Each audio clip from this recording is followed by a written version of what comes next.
Hello guys, welcome back to my YouTube channel Rivayati. तो आज हम आपको सिखाएंगे एप्लिक की कटिंग करना और साथ ही साथ हम आपको सिखाएंगे स्टिच भी करना। एप्लिक को कैसे स्टिच किया जाता है। तो पहले हम कपड़े को बिल्कुल भी सीधा रख के और फिर हम इसको फोल्ड करेंगे।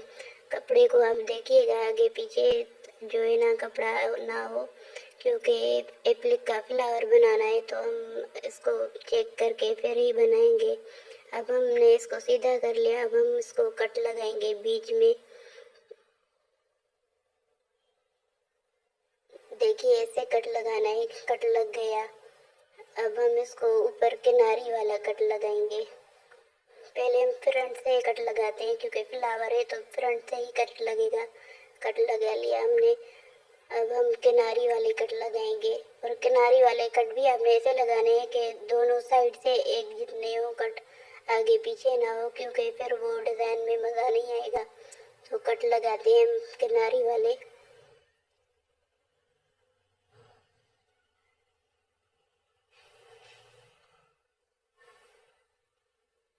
अब हम आपको खोल के दिखाते हैं कि कैसे बनाए फ्लावर। तो ऐसे ही जुड़े रहिए हमारे वीडियो के साथ, हम आपको नई नई डिज़ाइन सिखाते रहेंगे। और